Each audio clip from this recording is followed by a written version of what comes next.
Hello everyone, welcome back to my channel বৃষ্টি fashion ideas. আজকের ভিডিওতে আমি আপনাদের সাথে শেয়ার করব খুব সহজভাবে এবং কম সময়ে গোল জামা কীভাবে কাটিং করতে হয়। এখানে আমি টোটাল 3 গজ পরিমাণে কাপড় নিয়ে নিয়েছি।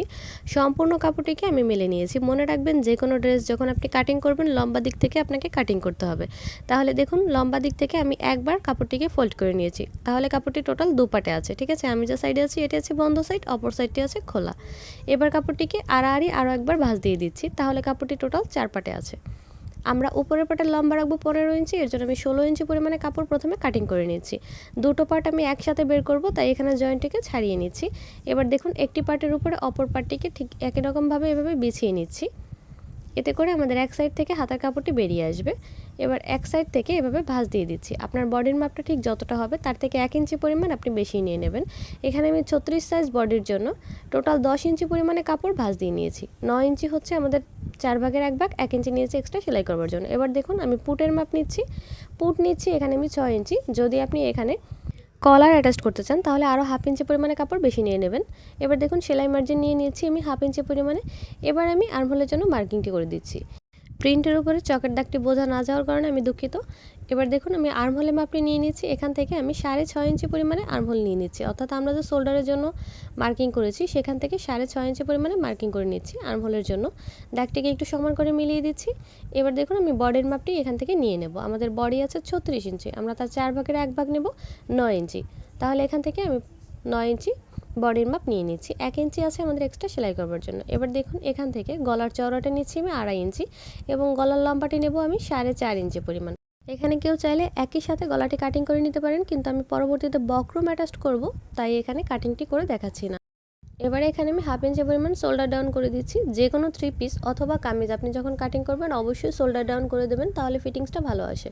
সামনে এবং পেছনের গলা আপনি সমান রাখতে পারেন, সেক্ষেত্রে 4.5 ইঞ্চি পরিমাণে নিয়ে নেবেন। এবার এখানে আর্মহোলের শেপটি আমি দিয়ে দিচ্ছি। এবার দেখুন, কোমরের মাপ নিয়ে নিচ্ছি। আমাদের কোমরের 4 ভাগের 1 ভাগ নিচ্ছি আমি 7.5 ইঞ্চি এবং এখানে 1.5 ইঞ্চি পরিমাণ আমি এক্সট্রা নিয়ে নিচ্ছি। আপনার কোমরের মাপ অনুযায়ী আপনি এখানে 4 ভাগের 1 ভাগ নিয়ে নিতে পারেন এবং গলার অংশটি এখানে আপনি কাটিং করে নেবেন যদি আপনি বক্রম ব্যবহার না করেন। এবার দেখুন, এদিক থেকে কিন্তু কোমরের দিক থেকে আমি হাফ ইঞ্চি পরিমাণে একটু ডাউন করে দিয়েছি, এতে করে ফিটিংসটা ভালো আসে। এবার দেখুন, ভেতরের দিকে অর্থাৎ তালপাটের অংশ কাটিং করার জন্য ভেতরের দিকে 1 ইঞ্চি পরিমাণে মার্কিং করে দেন আমি তালপাটের জন্য মার্কিং করে দিচ্ছি। এখানে কিন্তু এক পার্টে আমি তালপাটের অংশ কাটিং করছি, অর্থাৎ একটি পার্ট আমি সরিয়ে রেখে দেন তালপাটের অংশটি আমি কাটিং করে নিয়েছি। অর্থাৎ দু পার্টে কিন্তু কাটিং করতে হয় না, সামনের পার্টে শুধুমাত্র তালপাটের অংশ কাটিং করতে হয়। এবার বাকি যে কাপড়টি আছে এই কাপড়টি থেকে আমি ঘেরের অংশটি বের করে নেব। একদমই সহজ নিয়মে এখানে আমি গোল জামাটি কাটিং করে দেখাচ্ছি। দেখুন, টোটাল কাপড়টিকে আমি মিলে নিয়েছি। এবার কাপড়ের যে দুটো প্রান্ত থাকে এই দুটো প্রান্তকে এক করে নিয়েছি, তাহলে কাপড়টি এখন দুপাটে আছে, ঠিক আছে। লম্বা করে কিন্তু ভাঁজটি দিইনি, আমি আড়াআড়ি করে ভাঁজটি দিয়েছি, অর্থাৎ কাপড়টি টোটাল দুপাটে আছে। কাপড়টিকে আরও একবার মাঝ বরাবর ভাঁজ দিয়ে দিচ্ছি। এবার কিন্তু ভাঁজটি আমি লম্বা করে দিয়েছি, ঠিক আছে। এবার দেখুন, উপরের পার্টটি কিন্তু আমরা আগেই কাটিং করেছি, তাই না। এবার নিচের দিকের অংশে আমি কুচি ব্যবহার করব, অর্থাৎ কোমরের দিকে কুচি অ্যাটাচ করব। তাই এখানে নিচের দিকে আর কোনো মার্কিং নেব না, শুধুমাত্র লম্বার মার্কিংটি আমি নিয়ে নেব।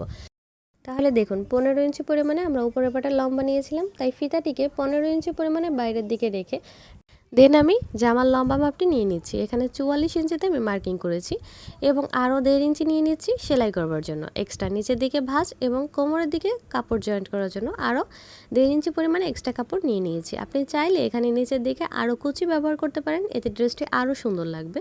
আমি যখন এই ড্রেসটি সেলাই দেবো তখন অবশ্যই আপনাদের সাথে শেয়ার করব। দেখুন, এভাবে কুচি হয়ে বসবে এবং উপরের পার্টটি ঠিক এভাবে আমি যেভাবে কাটিং করেছি এভাবে মেলে নিতে হবে। এই পার্টের সাথে এভাবে কুচিগুলোকে সেট করে নিতে হবে, ঠিক আছে। দুটো পার্ট বরাবর সেট করে দেন আপনি বডি ফিটিংটি করে নেবেন। তো ভিডিওটি কেমন লেগেছে সেটি শেষ পর্যন্ত দেখার পরে অবশ্যই আমাকে কমেন্ট করে জানাতে ভুলবেন না। Bye bye.